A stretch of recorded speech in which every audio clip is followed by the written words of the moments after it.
Yo, what's up? Welcome to Kind of Funny Gamescast for Monday, February 24th, 2025. I'm one of your hosts, Blessing, Adeoye Jr. And joining me is Christmas in February, Joey Noel. It's me. We're also joined by WWE superstar, Greg Miller. Hello, Blessing. How are you? I'm doing well. How are you doing? It's good. I'm good.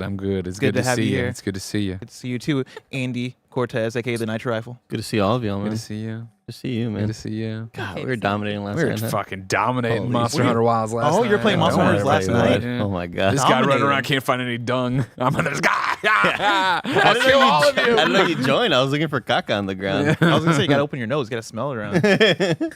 Of course, this is Kind of Funny Gamescast. Each and every weekday, we get together and talk about the biggest reviews, previews, and topics in video games live on YouTube, Twitch, and on podcast services around the globe. If you love what we do, support us with the Kind of Funny membership on Patreon, YouTube, Spotify, or Apple Podcasts to get all of our shows ad-free, watch us record them live, and get a daily exclusive show. For a chance to be a part of the show, submit your thoughts and opinions as YouTube Super Chats as we go. Housekeeping for you. We're an 11-person business all about live talk shows. So KFGD, right before this, was about the return of Tony Hawk's Pro Skater. Right now is the Gamescast, and after this is a stream with Nick. Do we know what that stream is? Avowed. Whoa. Nick playing some Avowed, so go check that out right He after saw it this. during that NVIDIA stream, and now he's in, huh? Uh-huh. That's all it took. Now, is he Love still that. playing I Outer love that Wilds? for him. 'Cause that's all he did one stream of that. I don't know. I think he was more worried about streaming that and it's a bit of a tougher game. But I'll tell you what, man, the magic in in Avowed, I think I fucked up. I should have gone magic. Yeah. Because holy Wow. shit, like all the cool Dual spells he was spells. doing Yeah. was wild And looking. the wands? Yeah. It's more the fact that you ruined Outer Wilds for him. He was all gung-ho on it, Blessing, until you were like, because he was going to build and play it and review it with you. And then you're like, I'm too busy. I'm not going to have a chance to. I mean, listen, was I wrong, though? No. I'm too busy. No, Look at the I'm schedule. not- I'm just We got to saying. review Monster Hunter Wilds. We got so many things happening. How much Wilds did you play? Oh, man. I mean, which wild are we talking about? A lot of Outer Wilds. Let me tell you, I'm 17 hours in, according to my PS5, and I'm not stopping. I'm loving that game. But we're going to talk about some Monster Hunter Wilds in a sec. If you're a Kind of Funny member, you can get today's Greg Way, which is... It's about how Monster Hunter Wilds ruined today's Gregway. Oh, okay. Love that. You like that? I like that a I lot. am Jeez. interested. Yeah, yeah. Take it up. I just want to say that I got yelled at by my mom for your Gregway last week Which one? about why we didn't do the Kind of Funny podcast. Thank you. It's like, You know what I mean? I wasn't expecting to get this. I'm just saying. I'm driving in. I think, oh my God, they forgot the Kind of Funny podcast, which is bad enough. Then I get here and they go, oh no, we just agreed not to do it. And I said, well, did you tell anybody? Like, everybody's like, fuck, I don't know if we did. Thank you to our Patreon producers, Delaney Twining, Carl Jacobs, Omega Buster, and Karen Lindener. Today we're brought to you by Greg Miller's live Chicago show and BetterHelp, but we'll tell you about that later. For now, let's start with topic of the show. Monster Hunter Wilds. We've all played / touched this game to some degree. I love that. Some of us more than others. But I'm very excited to ask you guys, talk to you guys all about your experiences with Monster Hunter Wilds. I think most of you guys, if not all of you guys, have played it more than I have. Super chat in with your questions about Monster Hunter Wilds. If you have any questions for the crew that have played it, let us know. Before we get into it, to set the stage of what you can expect out of Monster Hunter Wilds, I'm pulling this from the website page. The fates of a people and nature entwined. At the center, a boy named Nada and the mysterious White Wraith. Dynamic, ever-changing environments, a story of monsters and humans in a world with two faces, one in which the lands are harsh and unforgiving, where monsters fight for scant resources, and another in which the lands are vibrant and brimming with life. Get fucking hype. I Come know, on. You play as a professional monster hunter, protecting the balance of the ecosystem and hunting monsters. Use the resources you gain from hunts to craft ever more powerful weapons and armor in your quest to unravel the mysteries of the new lands. Experience the most evolved action and improved immersion in any Monster Hunter to date. Greg Miller, Yes, buddy. before I joined Kind of Funny, I would listen to Kind of Funny, and I would hear you and the crew talk all about Monster Hunter Worlds. Yeah. The previous big game, I guess, before Monster Hunter Rise. Correct. Yeah, the last Major mainline entry. What are your thoughts on Monster Hunter Wilds? Man, Monster Hunter Wilds is a 9.5 out of 10. I think this is an amazing game. This is the highest score I've given on Kind of Funny since we changed this review score to the 10 Whoa. points. And it's the most passionate I've been about a video game in a while. As you know, we play all manner of things here, and we enjoy doing that, and we love doing that. But there's always that thing where there's that special game you get that gets under your skin that you can't get away from. It's got its hooks in you. You're thinking about it even when you're not playing it. You're so excited to play it. That's Monster Hunter Wilds for me. And to take it to that next level, to get so close to a 10 from Kind of Funny, right? For me, it is the fact that when I'm playing it, I'm sitting there in battle. I'm sitting there on my secret, running around, doing whatever, whether, sharpening my weapons, healing myself, drinking antidote or something. I'm literally cognizantly in the moment going, God, this is so much fun. This is so good. It is so, to steal Janet Garcia's favorite word from back in the day, frictionless. I think it's going to be an interesting review cycle. Monster Hunter World, of course, broke open for so many different people. Monster Hunter, it really brought it to a spring of people who had never played Monster Hunter before. For old fogies like me, who reviewed Monster Hunter Freedom 2 in 2007 on the PSP, right? Like, I remember after doing Freedom 2 and after doing Freedom Unite, doing like a op-ed for IGN, and this is years later probably, but like what they needed to fix, how to make it big in the West. And World did all that. Monster Hunter World did all that. And I was like, holy shit, I can't believe they did it. To see them iterate on that again, I think people will jump into this and still be very turned around of like, wait, what am I doing? And how does it, like, newcomers to the series, but once, it's still the most approachable Monster Hunter of all time. It is the easiest way to get into, and again, it is frictionless in terms of how you want to enter into combat, how you want to craft, how you want to make your armor, what do you want to do here. There's a lot to talk about, lots and lots and lots to talk about it. I've played 30 hours right now is what my game clock is at. As a Monster Hunter sicko, that is nothing, obviously. I booted up Monster Hunter World and jumped back in there to go back and forth, and it was like, my save there is at 140, like 140 hours in Monster Hunter World. I was like, okay, cool. So a little bit more to go on Wilds here. Hunter rank 25, I'm in the end game. I'm deep in the end game. I'm working on X, Y, and Z. I don't want to spoil anything for you.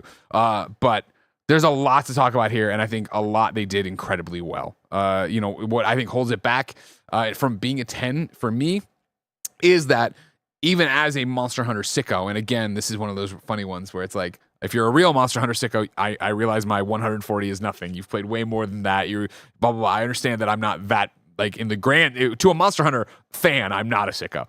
But I think as somebody who reviews so many different games and talks about games critically and has been with the franchise for so long, there still is a lot of, even for me, you're playing and Bless is like, all right, cool. How do we team up? And I'm like, all right. Well, do this, and I'm following you, but you're light, but we're in the same. Okay, Andy needs help, but we're in the same. Quit out of your. Oh, you invited me. Okay, well, you know what I mean. Like, it's like there's that thing, and then like some of the stuff for like just minutia menu stuff. Where I'm gonna eventually compliment how they've simplified a number of menus, but Monster Hunter is gorgeous. It is great to play. It is an interesting story, and I can't wait to go home and play more. Yeah, I got a question of what the biggest feature changes are, but I want to get Joey and Andy into the conversation, so think about that, Greg. But Joey, what are your thoughts so far on Monster Hunter Wilds? I'm having a really great time. This is my first dive into Monster Hunter, which is so crazy to think because it feels like a game that we would have played together before. Lauren and I were trying to figure this out too, because she was like, if I didn't play with you, who did I play with? But it's really fun.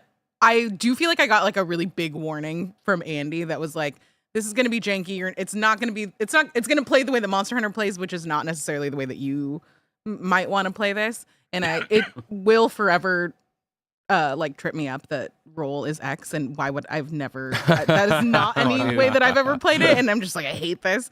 And you can't remap. No. And so I was like, let me tell you kids about when we did have a second stick and you had to have your finger curled over the PSP to claw it up to spin the camera. Yeah. I'm having so much fun. For me, this is like definitely a game that like I think will get infinitely more fun when I play with other people, especially as it gets its official launch. And I know that I'm playing it wrong in the sense that like I'm hoarding everything. I'm not crafting anything because I'm usually like a guide person for like all of that kind of stuff. And like, I just know that I'm going to get to jump in with people and they're going to teach me how to play. And then I'm going to have all of the things. So that's what I'm excited for. But I will say it is like pretty overwhelming jumping in by yourself for the first time. So I hope that the Monster Hunter community is nice and will help shepherd me through this. We're doing the marathon streams, Joey. I'll shepherd. I'll show you. Perfect. We'll get you going. Andy Cortez, again, the last part of this blurb reads, experience the most evolved action and improved immersion in any Monster Hunter to date. Is this the Oh most? shit! He's setting it up. Is this the most evolved action and improved immersion that you've experienced in a Monster Hunter game? Yeah, it is. I'm not as far into Greg. Whoa. Anytime you want. yet. Anytime you want. Not yet. I'm not. How many inches of venom do you got? I'm not 30 hours into the game. I'm about 17 and a half. There's a lot of stuff, a lot of previews. I knew Greg was going to be playing the most of it, so I didn't feel compelled to I got to get to end game like I do usually for a lot of these reviews. And I'm enjoying it. I think it's awesome. I think it's so much fun. I think combat's great. When Greg said the word frictionless, I kind of went I don't know. I think there's a lot of friction in this game. I think in modern standards, I think if you try to change up the formula for what menus look like in this game, you will anger the larger Monster Hunter crowd. So I understand not wanting to do that. But I think this game is still really tough to kind of understand what you're doing in menus and what you're doing with inventory and all sorts of things. But when you're in the action, I was warning Blessing about this and warning Joey about this, where as a Souls sicko, the way that I play, the way that I'm used to action games sort of operating, this game, Monster Hunter, is very much honestly like a Souls game in how they sort of operate, where it's no, this is the way it works, and this is how we do it here. You will acclimate to the way our game is made, right? And at first, when the first console beta released, or whatever it was, test on Steam, when that demo released, I was like, oh, this, it's hard to play. I don't really fully understand. I put 30 or 40 hours into Monster Hunter World. Why do I feel like I've never played this video game before? And granted, that was a long ass time ago. But then when the PC beta came around, and also I was able to get a lot of frames, and it looks amazing. And holy shit, this game just looks gorgeous so much of the time. And then in other cutscenes, it's did you bother putting a light source in here? Why is there's no shadows anywhere?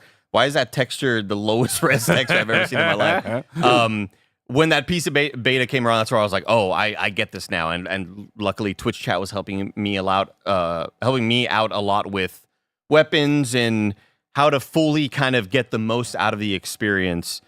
And so far, I have been maining the Switch axe. Nice. I'm having just the most amount of fun. This game kicks so much ass action-wise. I love this weak point little thing now. You focus in, you see where the weak points are on the enemy, and all of that stuff just makes. I'm surprised that a feature like that was never in the older games, because it feels like it's so perfect and it fits into the rhythm so perfectly now. I'm having just an absolute blast with it. I love the visuals. I love the monsters that we're fighting. I love the hunts and kind of getting into the rhythm of going back to the home base, going to seek out the next thing. I was trying to play with Mike the other day, and it was a bit tougher trying to add a friend, and it's not the easiest thing. Trying to get Greg into my game last night was a little cumbersome, but then we finally got it going.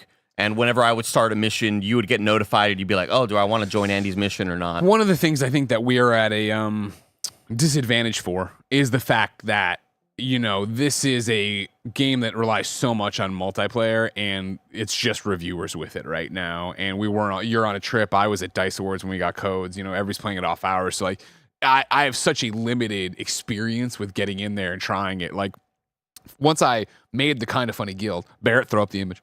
Once I made the Kind of Funny, everybody come join the Kind of Funny Guild. You can join, I think it's, I should have written it down. I think you can join 5 different guilds or 6 different guilds, maybe even more or whatever. 50 people in each one. So as you can see if you see here, if you're a video person, I'll read it out. You see Kind of Funny 4F9CD5KM. That's the official Kind of Funny clan that I'm running. You can go and join on that. I will add you when it comes out. If you want to go full screen again, though, Barrett, yeah, there you go. I put up there my hunter ID is 8V4NT5DX. Of course, you can go watch the videos, and you can please send me. I want to follow everybody. I want to be a part of it. I do want to call out. This is not my actual armor. This is not my actual Palico armor, okay? This is that. I was gonna say you look Spoiler mad free. basic here. I wanted to take a photo, and they are very, Spoilers, very yeah. worried about spoilers and where you can stop.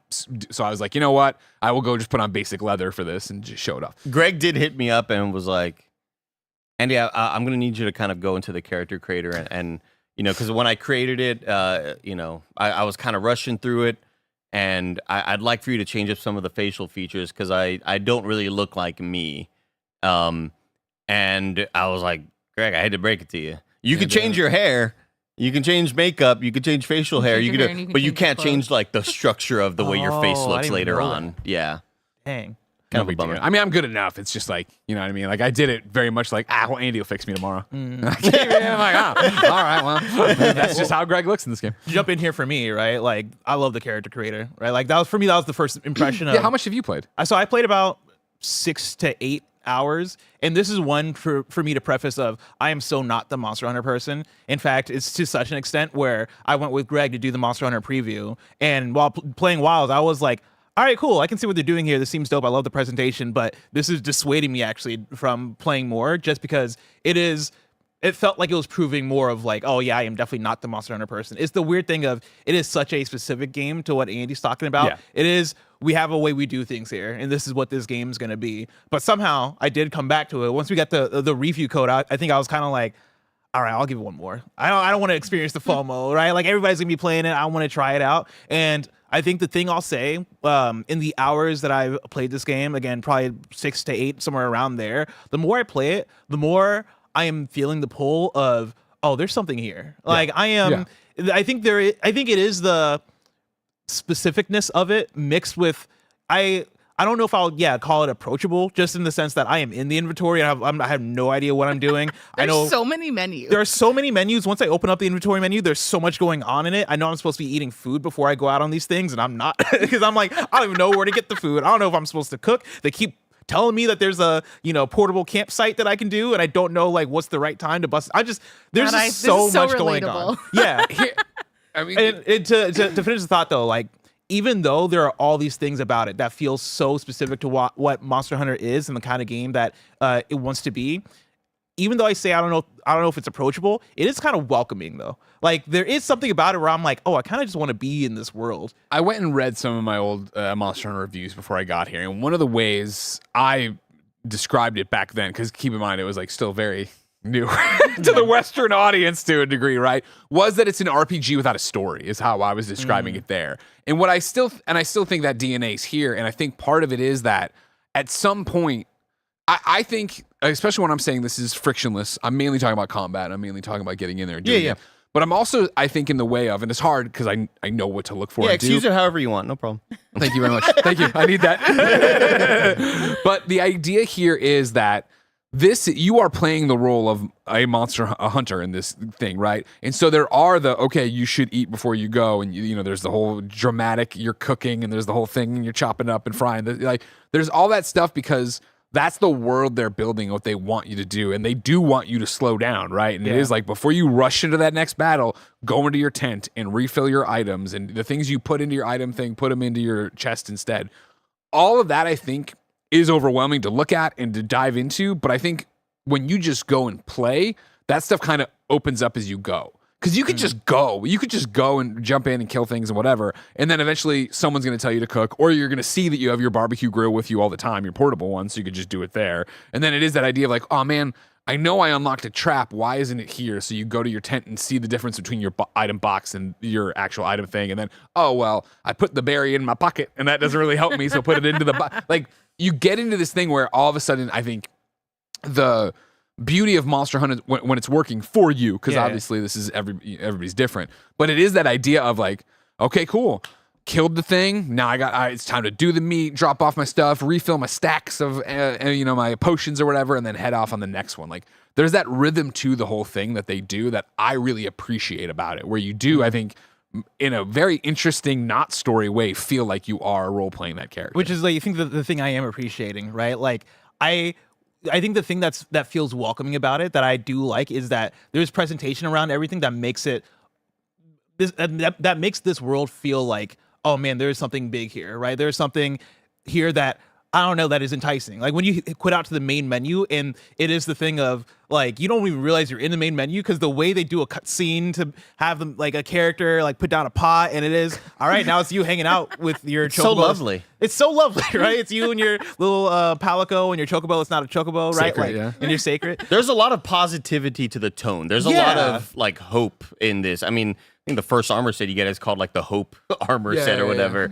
Yeah, so I totally agree with you. I think it is welcoming in that sense for sure. Like I just want to hang out in this world. Yeah, and just kill exactly. things. And I think that for me, that is the gateway to eventually learning the mechanics, understanding the game in a deeper way, right? It's kind of in the same way that for Souls games, right? Like I picked up Bloodborne and it started slashing shit, and I'm like, all right, cool. I know I'm not doing all the right things, but hopefully I get there. And then I got there, and then the magic sparked. And I think that's the thing about it as you go through this and play it is like the deeper you want to get into it, the deeper you can. Where you could just run through. I rolled credits at like 21 hours, right? Maybe 20 somewhere in there. oh, right? you beat the game. Oh yeah. Oh, Well, so I'm probably close then. I'm in endgame doing all that stuff. Yeah. Okay, doing cool. Doing temper, doing high value or whatever hunts, and I'm working on the other sets of armor and all that jazz. Yeah. But like, I think as you go through it, like they put you on not a short leash, but you are being pulled through that story. Yeah. To the point that me as a classic hunter, like it was very unnerving when it would be like, all right, I go in, I kill the thing, roll to the cutscene where we're talking about it. Oh no, another one showed up, and I'm right into the fight. I'm like, I need to restock. Why? Well, this isn't how this works. Like, let me go to camp. I need to sit for a second. Like, no, you're right into it. My stamina is 60% of what it should be because I just went through a really tough fight. I need to go, I got to eat some fish. Yeah, got it. Or maybe I will go fish this time. So, Greg, as a big Monster Hunter person, somebody who's been playing the franchise for a very long time now, what are the big feature changes this time around that separated out from Monster Hunter World? So, again, it's iterating on everything World did. And I think, again, I remember playing World with Kevin, with Jen, and being like, wow, like this has come so far from what it is. They've actually listened to the audience or people like me that were screaming for X, Y, and Z. I think it's them iterating and doubling down on all that and taking the lessons they had from what was the Switch one that came to Rise. Thank you very much. Right. Of like people loved having that the grappling hook there or whatever, right? The way they've iterated your slinger here, but for me, to get back to that frictionless thing, I have so many examples of that happening here, right? Where SOS flares have always been used to, hey, I'm playing single player, I'm gonna fire it off so any random can come join my game, right? If they're looking to help out. You can still do that here. You can also turn it on to do it automatically. So anytime you start a quest, it'll fire off, which I love. But more importantly, especially right now when we're playing with no one to play with, if no one joins, AI comes. Like the characters from the camp, the NPCs that you've been working with come out and do the thing with you. It's cool shit. Yeah, and they're helpful and they talk and they do this. And I'm like, man, that's a really nice feature, again, for one of these games. I compare it to Helldivers, where when we review Helldivers, when I reviewed Helldivers, was like, I love this game and it's awesome. And so many people are like, I don't have people who would want to play with me. Like, this is a nice way to, again, ease you into that. Because you will get human beings that do it, who will then probably invite you to the guild, who will then, maybe you want to do the online friendship, or maybe you don't and they leave and you just can run with AI. I love that about it.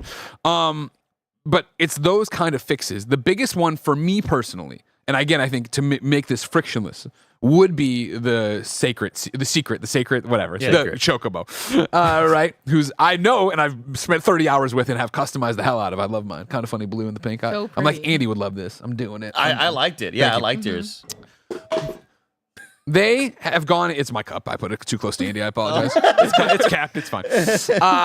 The sacred is like, I think, paramount to, hey, let's make this game fast and fun and fluid. And what I mean by that is, even when we played World and we liked World, it would be cool. I've put up the quest. We're going after, this Rathian or whatever, right? Everybody's accepted. Cool. We start in camp and then we just run. And we run. And you go wherever you have to go. And there's a few little shortcuts or whatever. But like, you had to move that out and you could stop and collect things or whatever, blah, blah, blah. Jump to Wild, right? Where it is cool. If you haven't set up any of the base camps around there, right, which are like, get you closer to certain objectives if you have them set up in the right place, which I didn't. I've not fucked with it. I just haven't seen the point. You start in base camp. I immediately hit up on the D-pad. My sacred runs in. I jump on them. I hit up on the D-pad again. That auto moves to the objective. Mm-hmm. So now I can take my hands off. And what I usually do is hold down R2. Text. Man, you fucking see what Nick did. What an idiot. What I usually do is hold down R2 and then use the slinger, which we've had forever, but now there's the hook slinger, which is like a hook shot, right? So as I'm running through, you pass an herb, I pass whatever. It's like playing an on-rail shooter. Boom. Yeah. I'm just collecting all this stuff into my pouch, right? Which is so helpful because before it would have been run run. Oh, there's something I need or want. Run. Oh, there's something I need, I want. You know what I mean? Like I'm always looking for spider webs because I use so many traps, right? To be able to just ride through, see them on the HUD coming up. Okay, bam, bam, bam, like Spider-Man, collect them. Fantastic. That then jumps to gameplay as well. And again, this is the frictionless thing of in the past, you are in a battle with a monster.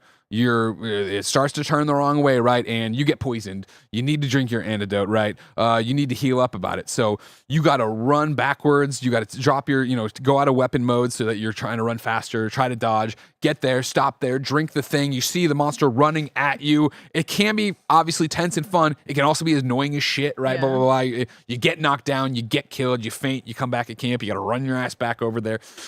Now, whenever I need to heal, whenever I need to use something on the item bar and it's most of the stuff you can, right? Immediately call on the Sacred mid-fight. Runs in, I jump onto the Sacred named Cole. Of course, my Palico's Portillo. Jump on Cole, and then just I ride in a circle, right? And I heal up there. I drink my potion while I'm on the Sacred so that I'm a moving target, so I'm not getting lambasted, right? Same thing of like, you beat you finish a wave of the monster and it retreats to a different location because you move around the map to fight all these things, right? It takes off. For me as a dual blade hunter, right? In the olden days, they take off cool. I collect everything on the ground and then I have to sit there and I go to my whetstone and I sharpen my blade and I can't move while I do that. Now you can use the whetstone on the Sacred, right? So I am actively going to the next thing. I am chasing the monster. I've beaten the monster there. Last night I thought I had a glitch. Where I got up to the top and I was fighting a flying beast that'll remain nameless. And I was like, I got up there and I was like, where the fuck? And then I saw it off in the distance and I thought it was like hung up because it was fucked up. So I'm like, oh shit, is it glitched out? And it's like, oh no, you're just so fucked up from this fight that you're taking that long to get to where you're going. I'm like, that's kind of nice. I like that. Again, you're just you're going, you're flowing. You're not having to stop. You're not having to sit there and be like, this kind of sucks. Like, it's cool to sharpen my blade, of course, but it would be better to be able to walk and do it. Yeah. Whereas at least here you're riding and you're going and you're just... I feel like the game is almost constantly in motion. And one of the things that I know they called out a lot in their preview materials and when they were hyping it up, I didn't touch much of it. Like, I'm still doing it a very traditional way of, what are my quests? What are my things? Okay. The game does a good job in endgame. And no spoilers. This really isn't. If you're Capcom, calm down. This isn't a spoiler.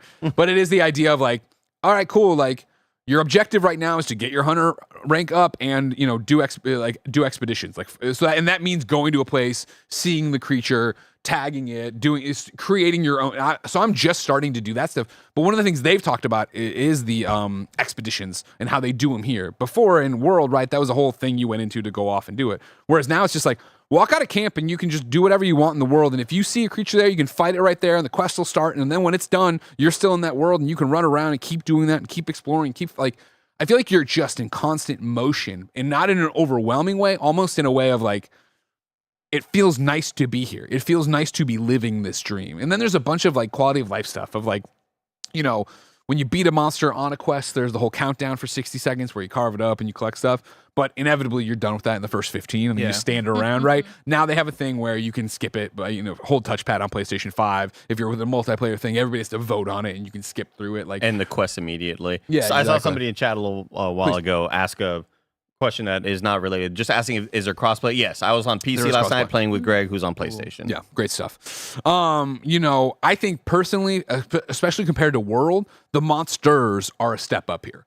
Like, sorry, go on. Oh, I want you to talk about that. I have many questions about the monsters, your guys' builds, and a lot of things. But before we do that, I want to ask you to go to patreon.com/kindafunny and youtube.com/kindafunnygames where you can get the Kinda Funny membership, which allows you to get shows ad-free. And speaking of ads, let us tell you about our sponsors. This episode is brought to you by me, Greg Miller. Chicago, what are you doing Thursday, April 10th at 7 p.m.? The answer?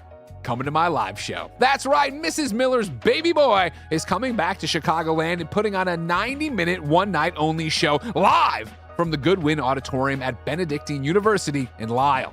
I'm mixing a bit of Up at Noon with a bit of my best Comic-Con performances with a lot of my Chicago influences.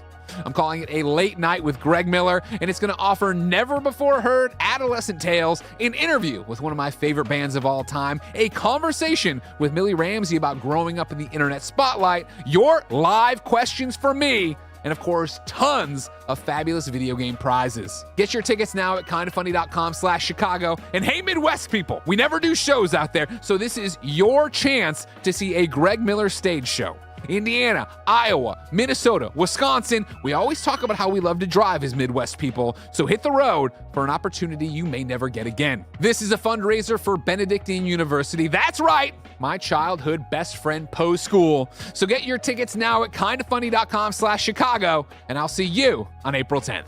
This episode is brought to you by BetterHelp.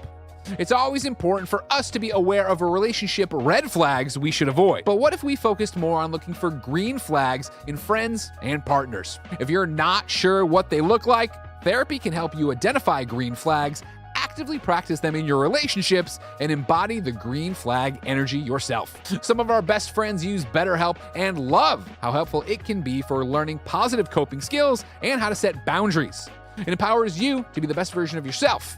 It isn't just for those who have experienced major trauma. If you're thinking of starting therapy, give BetterHelp a try. It's entirely online, designed to be convenient, flexible, and suited to your schedule, and it serves over 5 million people worldwide. Discover your relationship green flags with BetterHelp. Visit BetterHelp.com/kindafunny to get 10% off your first month. That's BetterHelp, HELP.com/kindafunny. BetterHelp.com/kindafunny.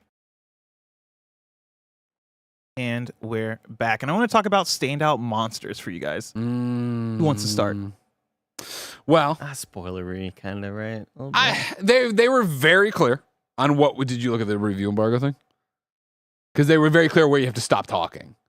Oh, no, I did not. Well, I'm not even far enough. I was going to say, you didn't get much. So we already know, because I helped you fight Polo. Got to slow down to say these words. If you're Greg Miller, you got to slow down. It's going to happen. I called it Ralph Polo the other night. Well, that's the one that I also played in the preview. And that's what I'm saying, yeah. We also saw a glimpse of it in the trailer a little while ago. That dude's probably my favorite, only from a visual standpoint. It's a creative-ass looking monster, blessing. This dude just looks like a weird kind of bird crow. It's always like in a wet kind of oily landscape. But then when it gets threatened, it like inflates its body, and it's like balloons around its body that like kind of get filled with poison air. It's awesome. And then it sticks its tail into the ground. It'll turn it all like bubbly, hot, oily, and then the ground will, so you have to like avoid that dude. But this thing looks it's such a creative looking dude. And again, I don't remember shit about Monster Hunter World, obviously, because as I was playing so much of this Wilds, I'm just like, man, I'd love to look back at myself playing that game back in the day, because clearly I had no idea what I was doing while playing that video game. And I know that Monster Hunter, the hardcore fans love seeing the big enemies return, right? They're always like, oh shit, this dude's coming back, nice. We haven't seen that one since whatever Monster Hunter that was out. And I know that's a big part of, it's kind of similar to like Final Fantasy having the summons, you know what I mean? It's a very similar vibe. So yeah, that dude's probably my favorite. I think it's a creative ass looking boss, but I love so many of these. I have for mine it was a freaking blast. My favorite was New Udura. Have you seen this one? No. Dude, it's like he's like this fucking octopus guy. He's fucking sick, and his armor is sick. Like I am in this game. So it's funny, actually. I should throw that up too. That's public. So on Blue Sky, there was another reviewer who had bumped into me. I was, answered the call. Whatever SOS went up, and they were playing with me and all this stuff. Hold on, there it is. Matthew Fig. He bumped into me, started playing with me, and I was like, okay, cool. But I thought he was just a stranger. Right? I didn't think anything. Well, I thought he was a video game reviewer. I didn't whatever. And all of a sudden, he's like, oh my God, I can't believe I'm playing with Greg Miller. And so anyways, like he took a screenshot and put it up today or whatever of us playing, which is this isn't probably where you think it is. The first comment underneath it is Greg ... Why is your armor like that? And I look like I'm in The Hangover 4 or whatever, where it's like something went wrong and I just threw on whatever clothes and rolled out of there, right? Because it was like, when I'm playing, right, especially early on, right, you burn through armor really quick, I feel, in the game. So it is stats. And so, like, I'm throwing whatever up at it. When I finally got to feeling where I was confident and I was like, New Udura was the first one where I was like, this entire outfit is so fucking sick that I was just grinding that boss over and over again to get what I want. There he is. That's my boy right there, right? I love that. So I'm out there grinding it all, and it was one of those that I think it was Barrett, maybe it was Andy, maybe it was both of you walked by and you saw me in the mask and everything. Like, oh, that's a fucking sick mask, and it's like he's fucking sick as hell. So he's my guy. This is my guy. Oh no, you know what? I did run into this dude last night. Say hey to him. Huh? You say hey, what's up? I mean, I was like, I think Greg loves you, but I know some of that. Where are them tentacles going? I think I did run into. Oh yeah, you see that? Bring that image back up real quick, Barrett, if you can, please. The dude on the bottom left, Rompopolo. That Rompopio. this dude just He's awesome. The way it expands and inflates Yeah. is such a I cool don't like his mouth. look. I like this. That image you saw He's so before where round I'm and so sharp mismatched. at The the top same time. is his Yeah. top, where it's He's like gonna you can pop see the himself. bubbly things on my shoulder when I'm hanging out with Matthew. Yeah, Yeah. I have such a freaking fun time fighting any of these. Really, I was gonna say, so 100%. overall, monster design is hidden for you guys. Monster design's hitting, and then because I'm similar to you. Of like now, World feels like it was a lifetime ago because we've played about 700 games since then. But it is that idea of even when I was playing World, I always felt like, oh, this is a little too dragon based. You know what I mean? I feel like Narragante, Rathalos, whatever. Too like many dragons. I got too many dragons. This one's white. This one's purpley black. Whatever. So like to get here and find the variety. That's the thing about it. Whereas like, I shouldn't say that. I was Andy Wannabe last night. I was like, hold on, I'm fighting two blanks in the sky right now. Yeah. I was like he looks so different than he who looks like different than that. And it's like I fucking love that. Like I love that variety of it. And then again, it is the theatricality of all of it. Where for World, I talk about Narragante, and it's because, of course, I ran like him a gajillion times trying to get the best armor at the time or whatever. But it was like his fight, I remember having the lightning strikes and all sorts of crazy effects. And I was like, this is a really cool fight. It stands out. All of these, I feel like, for the most part, have something going on, with the exception of like, you run into that fucking dog face guy, whatever. He's just running around the jungle. But when you're getting to the major Dog ones, face guy. I'm down in the lava. I'm fighting this guy over here in the poison. This one can cause ice. Here is the purple electricity. And like, it's almost like the fucking PlayStation 4 Mark Cerny demo of like, here's all these like fucking little pieces of glass we can shatter around and do. It's like, there's a whole bunch of awesome shit going on here, let alone then when I'm in the throes of these fights and I do get knocked. And it's like, there's verticality to the game. I get knocked and I fly off, right? And I have to whistle for my Sacred who grabs me and we run up the side of the wall and up there because again, in the Monster Hunter Switch game, Rise. Why can I not fucking remember that? I played it on PlayStation 5. You grappling, hooking up, all that stuff. The Sacred takes the place of that, right? Where that's how you're using your scaling and going. And like they have a whole bunch of different like shortcuts and things where you're jumping off rocks that are just floating in the sky for some reason, whatever. Can you control the Sacred to bust out its wings? Because and when you jump off, I would think you would be able to. I've played the intro a million damn times, right? With all the different demos. Yeah. And there's that, if you've played the intro demo, what happens in the first 5 minutes of the game where Sacred does a big jump and it's like starts floating down and you can rotate the camera. It's like, wow, this looks amazing. Yeah. But ever since that, I've never seen the Sacred do that again. And I've been dropping down like skyscraper heights in this game. CJ Splitzon says hold R2. R2 Nice. on the DualSense. Okay, Yeah. cool. Probably not available for PC. I'm playing on controller. I'm just saying. Yeah, still on controller. Speaking of CJ Splits on, CJ writes in with a super chat and says, "What weapons are Bless and Joey maining?" And that was actually a question I wanted to extend to everybody. Sure. I'm playing dual blades. I saw people recommending dual blades before I even got code for the game, saying that was pretty accessible, and I'm happy to report it is pretty accessible. I like using the dual blades, especially because of the new mechanic, the focus mode thing of highlighting the weak points. With the dual blades, you do like a cool ass move of like connect, and then you do like a fucking spin into the air, and then like spin across the body of the monster you're fighting. Feels pretty good. But then also you get a secondary weapon which you can switch out while you're riding your chocobo. That's not a chocobo. Your Sacred. And I got a big old hammer. Haven't used it much yet, but like I took it to the practice area and was just trying out different moves, and I was like, "Ooh, I like this thing." But I'm typically not a big weapon user in action games, but I kind of want to try it out because like you got 2 slots, so I might as well explore what that is, and so I'm excited to try that more. Yeah, I'm using the bow, which I think is really fun. Nice. It's a lot easier when there's more than one person with me. Because then you have somebody who's doing like melee by yourself. Yeah. Especially like trying to like dodge and create some space and not be like right up in the fight. So I need to figure out a secondary. I think I just need to like run around with a bunch of different weapons. It took me a while. I was using one of the light guns. Light bow gun? Yeah. And then that wasn't really working either. So I just might need to get better. I recorded me and Greg taking on the Zapdos last night. That's what we do. And it's just some of the coolest shit ever. Now, I don't know if you noticed, I was trying to pull the Zapdos to knock down the mountain, the interactive stuff, and it was so close to getting this son of a bitch. Yeah. But I was trying to like pull aggro towards it because I really love taking advantage of those moments. You feel like such a calculated like, hunter or whatever.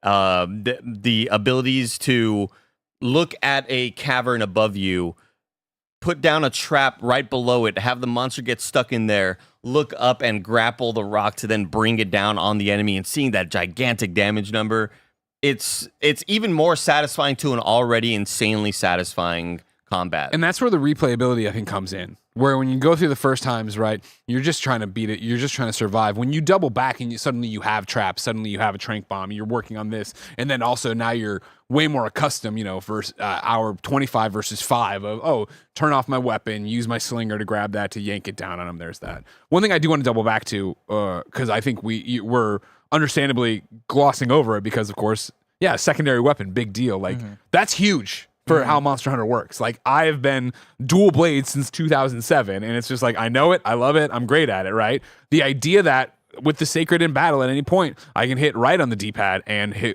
they'll ride in, I jump up on Cole, I take out of the bag, I take out my light bow gun and start using that. Like, that has been not a game changer, but a very interesting one for me. Question from Dean8149 who writes with the super chat. How does it work if you want to switch weapons? If I spend most of my playthrough with one and decide to try another, am I grinding back from 0? You're grinding, from 0, but it's like, especially for weapons in this game, like, I don't feel I change armor like that all the time, right? Right. My dual blades, I very seldomly move to a different kind of dual blade because it is such a not mountain to climb, but it's you're upgrading weapons less frequently than you are armor. So I with my light bow gun. Even right now, it's still just the Gen 1 light bowgun, maybe slot 2 Gen, second Gen bowgun. But I don't feel like it's so underpowered it's not worth it. Because for me, it's a very different situation of, all right, cool, I have the dual blades and I'm hacking at something, but if somebody takes to the sky and they're up there for a while, then I'm like, well, fuck it. All right, call in the Sacred, grab the thing, do all these different 12 damages to get them down. I hadn't even considered that. Yeah. That's a great call. That's what I do. What he does. Another super chat. Garrett Redden writes in and says, you can update your face after launch with free customization tickets in DLC. Great. So there you go, Greg. Got to pay for that probably, right? You said free DLC? With free DLC. They do the thing where they put it up, and I think you get the daily login bonuses too. Like, there's probably something like that. Oh, okay. I'm hypothesizing, but well, that's all. I'll help you out then. You let me know. Thank you. Whenever that happens. We'll do. Also, Bear, can you bring up my Hunter because he just looks so fucking good. Like, you do look here's really the thing. cool. You look really cool. Again, Monster Hunter. Thank you for allowing me to get the mustache and the beard disconnected because there are 2 facial hair options. Bless. There's not just one single thing where it's all encompassing. One free. I can do one sort of chin strap beard. I can do one single mustache. And then my 3 makeup slots I used because the facial hair here, it's probably tough to notice, but I perfected it, Blessing. The facial hair here is How really much time just did you spend on this?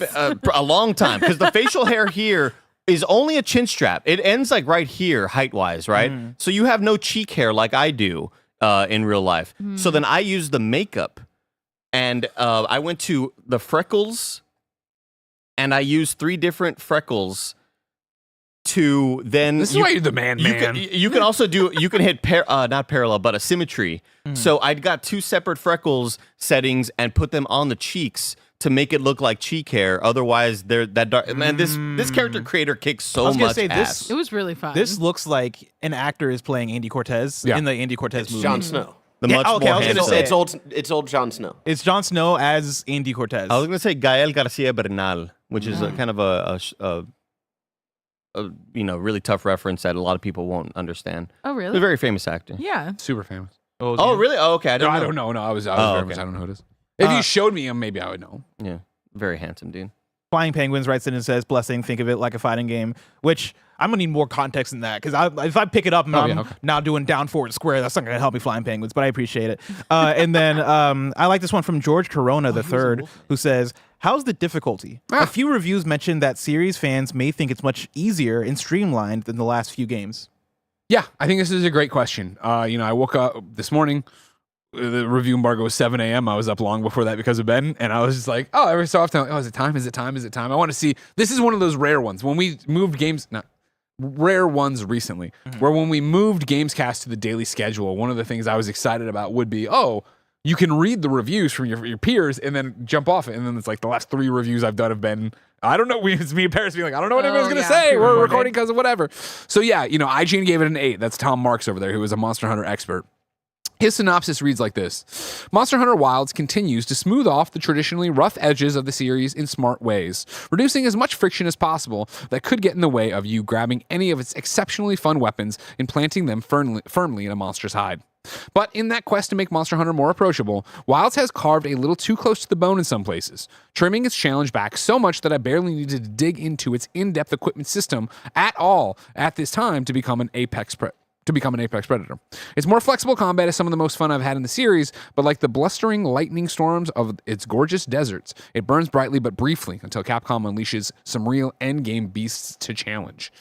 I read that and I was like, oh, sure. Yeah. Like Tom's actual review talks about the fact of, I don't think I fainted once during the thing. And I was like, yeah, I didn't either. You get knocked down in a Monster Hunter game, you get dragged out by your Palica, you get dumped at your camp, you come back into battle. And it wasn't until endgame stuff where and it wasn't even like, I'm getting my ass kicked. It was like, I didn't climb on the sacred. I didn't listen to my own advice. I did this. I got poisoned and blah, blah, blah. Whereas I think since then I've only been down twice. So that's a legitimate complaint for sure. It's not one I share. At no point playing it was I like, I really wish I was getting my teeth kicked in right now. And I understand people want that challenge and want that thing. I do expect it to be here in the end game as I keep grinding for stuff. Tom said it wasn't for him, for where he was. He still doesn't have all the armor and stuff like that. But I think it's a reasonable complaint. It's just not one of mine, where that's not what Monster Hunter is to me. Monster Hunter is the gear treadmill. It is the stuff you have with your friends. It's me jumping into Andy's game and helping him while he's looking for a dung pod or whatever. Yeah. And so like that's there, but yeah, it didn't, and it's, I think maybe also the different kind of gamers everybody is, that's not a downside to me. Like I was very much like, oh yeah, like they're right. I haven't been pushed to the limit. I haven't had that gear check moment, which you usually do if you go in there, you just go, oh fuck clown. Instead it's like, I've been on the open world and, there's an enemy and I go to attack it, a monster, and it's like, you're not high enough hunter rank because they're roaming the open world. I'm like, okay. I kind of would have preferred to try to do it and just get stomped, but not a big deal for me because again, I think it is trying to keep you going in that stream of content, that stream of water like they're talking about. It reminds me of some of the complaints that people had of Final Fantasy 16's combat system compared to something like 7 Remake, or I guess 7 Rebirth hadn't come out yet, but a very similar thing where people were saying, yeah, it's super flashy and everything, but the elements don't matter. In Remake and now Rebirth, you need that electricity to hurt the robot things, or you need the fire to go against it, whatever.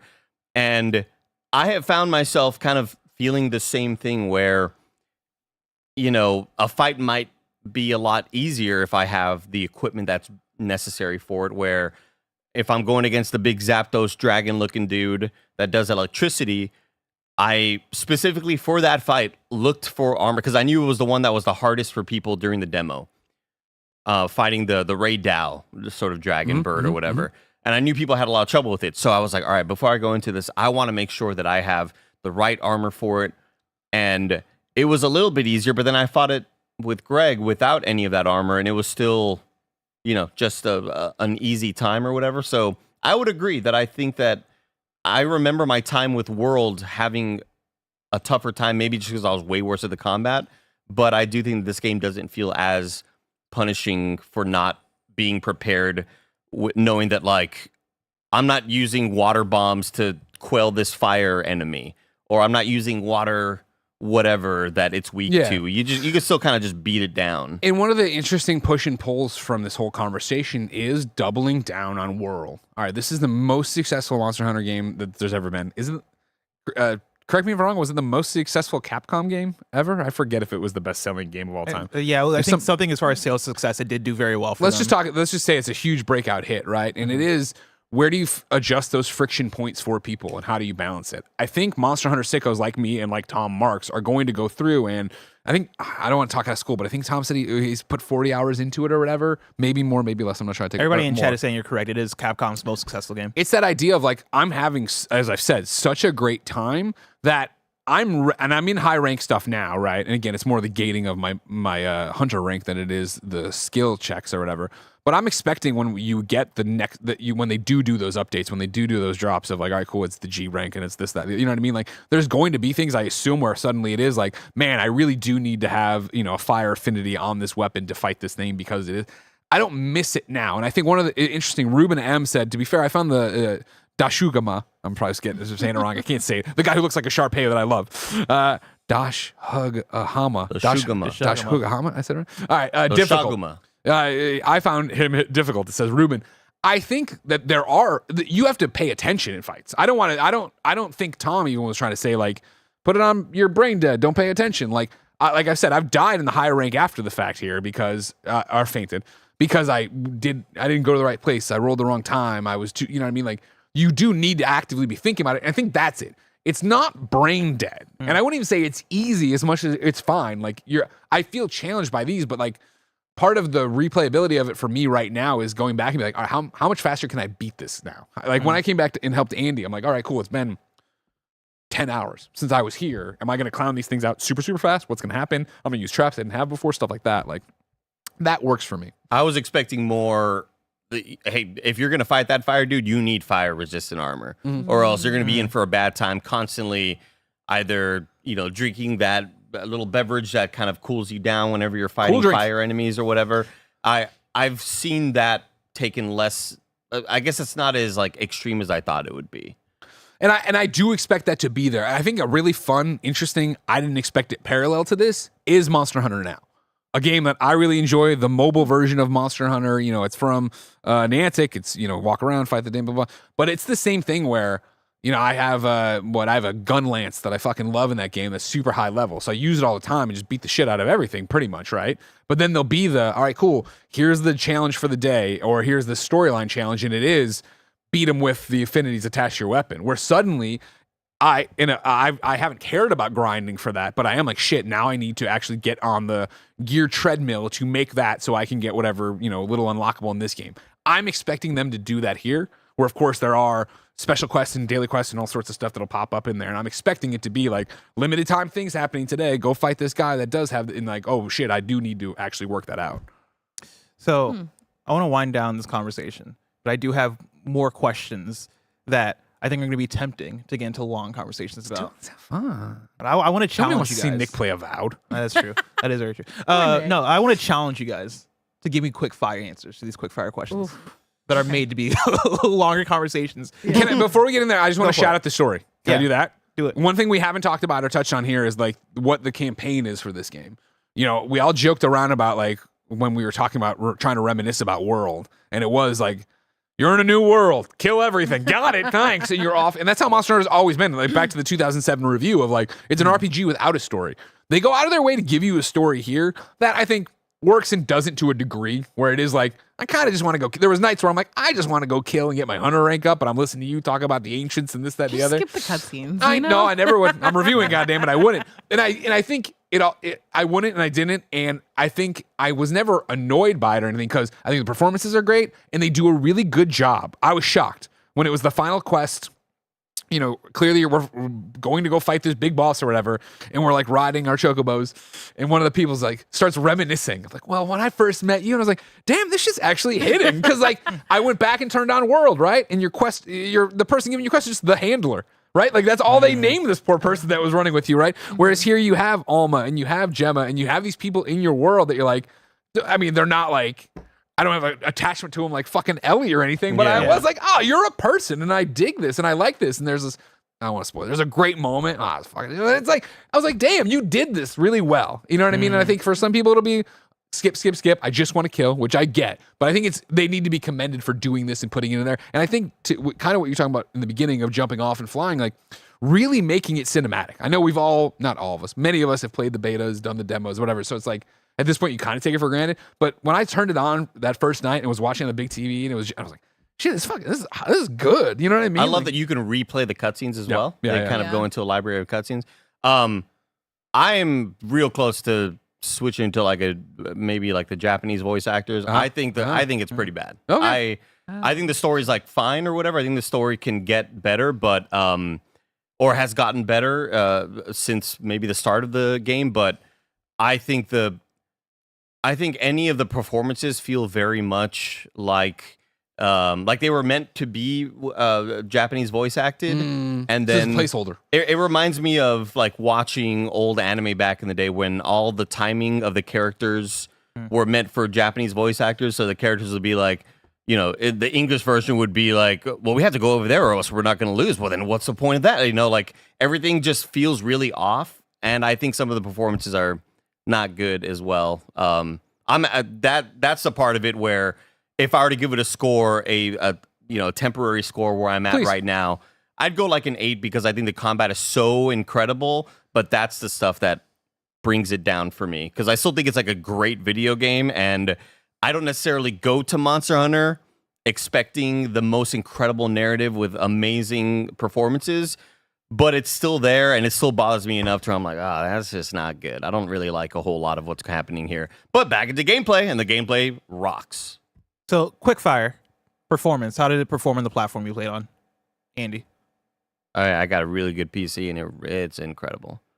Greg? I got a really great PlayStation 5, and it was flawless. I had no slowdown, no problems. And even when I went to the Slim, because I was playing on that and Portals and everything else, Slim does not look as good as PlayStation 5, but it wasn't uggo by any stretch of the imagination, and no frame drops. And I wanted to call out Jordan Midler, of course, friend of the show at VGC.news.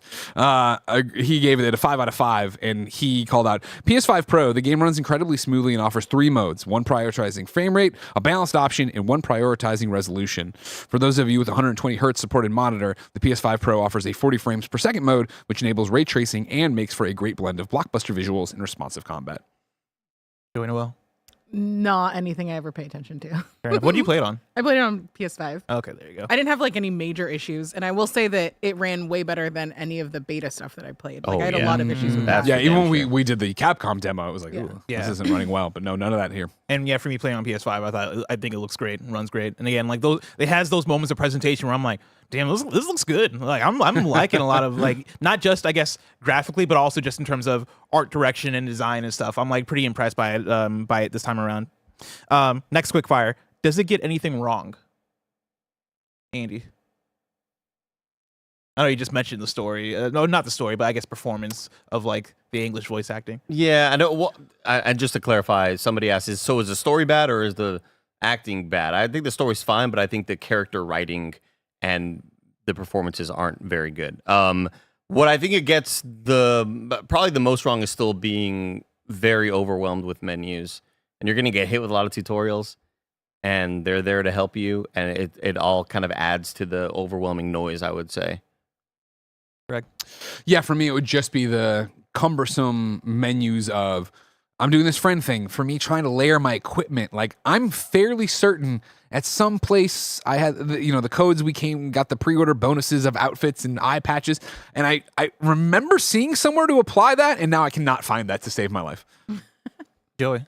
It's hard coming into somebody who's never played Monster Hunter because I understand that their Monster Hunter games are played a certain way, but coming from the outside, I'm like, why can't I see a health bar for these monsters? Why can't you tell me how much I'm taking it down? How cut up? How's he acting? Does he have the skulls floating around him? No, just give me a health bar.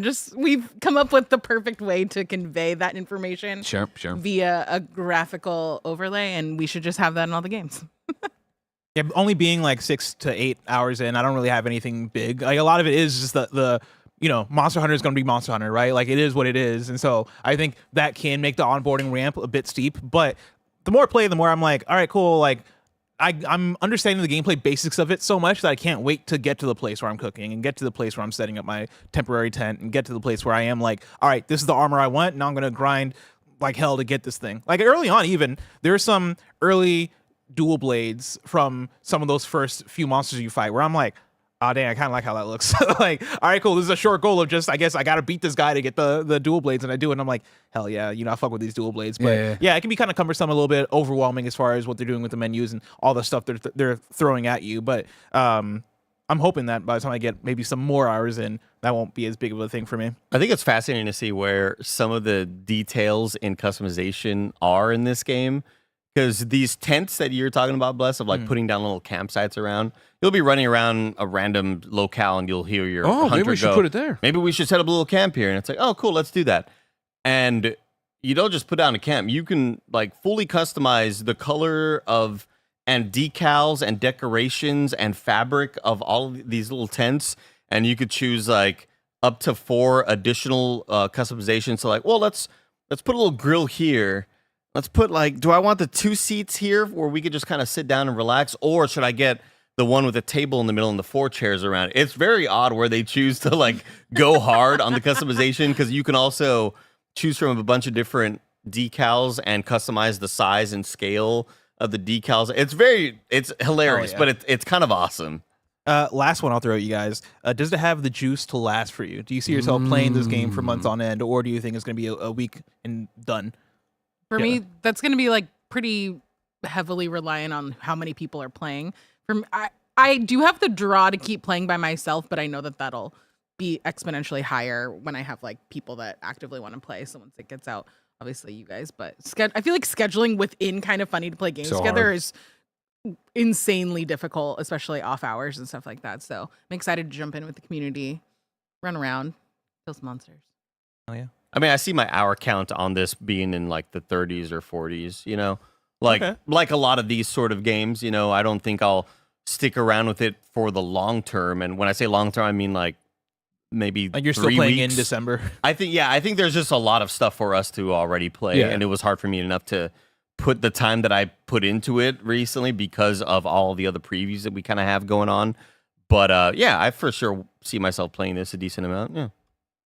Yeah, for me, it's a tough one where because of the way we play games where we want to play things for work and play a bunch of different things, right? Like as we get into March and April and May and the rest of the year, honestly, like things are going to pick up and get busy. And so it's going to be tough for me to want to allocate my time into a game that I know is a bit more demanding as far as like, Monster Hunter wants you to get deep. Monster Hunter wants you to like chase that carrot on the stick and like go on these repeated expeditions and like spend time with it and all that stuff, right? I mean, I sound like a boyfriend that doesn't want to hang out with the girl, but it's like I gotta see my friends. I gotta see my friends. I gotta go outside. I gotta play volleyball. I gotta play other games, right? I'm hooked on Magic, and that was the thing of like I just went to MagicCon and like I had the thought of on the plane ride back.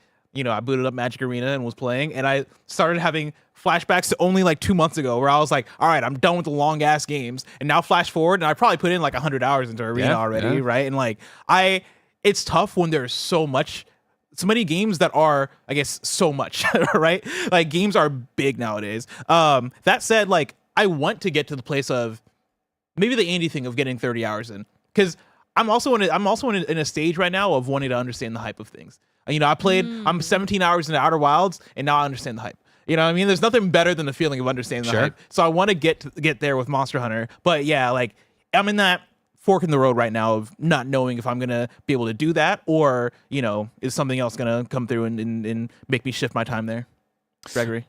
For me, I'll be shocked if this isn't my most played game of the year. I don't think it's all going to come at once, though. We have, like I said, Thursday afternoon, streaming embargo's up. We're going to go from, the usual streaming time until 5. And then Friday, we're doing an all-day marathon stream. So I think that's Twitch exclusive because it'll be so long, right, Andy? That's how it works? Yeah. But I got the night off, you know what I mean, from dad duty. Well, we got Jen coming in, right? Yeah, maybe. We'll see. Okay. Jen had a conversation with me where the other night I was like, are you ready? You want to jump in? She's like, I'm not mad. But like, the way you consumed this game for work meant that I didn't get to experience it with you. So like, she's so early, she feels, and I'm like, that's not how it is this time. But I'm gonna keep trying to sell her on it. Okay. No, baby, that's not how it is. I had to do it for my job. Anyways, but yeah, it's a similar thing of big review codes are coming in at the end of this week. I don't know when we're getting WWE. Like, there's a million other things that are happening. So I think it's gonna be chip damage. But I think that actually plays into, I see this game being my Diablo of this year. Ooh. Okay. Where it's like, I think, again, the way they've brought down the friction of it, like, because even Monster Hunter World, after playing so much Wilds, jumping in, I was like, wait, what do I need to do? How do I okay, right, they did the quest this way. It's more cumbersome there than it is here. Whereas I feel like I can take a month off of this one, come back and be ready to go. Jump in, and like when they drop a big monster that I need to be geared up for, different conversation, but enough to get my feet wet and get rolling and go. So yeah, I'll be in this for the long haul. Like today's Gregway, again, how Monster Hunter Wilds ruined Gregway, is about the fact that all I want to talk about was Monster Hunter, but I couldn't talk about Monster Hunter because we're doing this show. But so it was like, we're in this weird thing right now where Monster Hunter, we can finally talk about, yeah, but it's like, we can't play with anybody till Friday. Like, that's why, can we throw back up my codes? Everybody friend me. Everybody do this thing, right? Like, I want to play with you because that's what Monster Hunter is all about. Thank you very much. Yeah. I guess one last quick fire, and this is just for Greg. Hi. Endgame so far, thumbs up, thumbs down. Thumbs up. Thumbs you know up. what I mean? It's doing the thing where the story's still going. There's still, it's not like you're just like let it loose. There's like, okay, wait, hold on. This is happening. We need to look into this and that. Yeah. And I'm still opening up new things and getting side quests that are opening up new things and new mantles and stuff like that. So it's dope. Yeah. Is this a game, where the end game is where things really 100%. Okay. Monster Hunter, like that's one of the things where I think, Tom's review called out how fast he got through the campaign.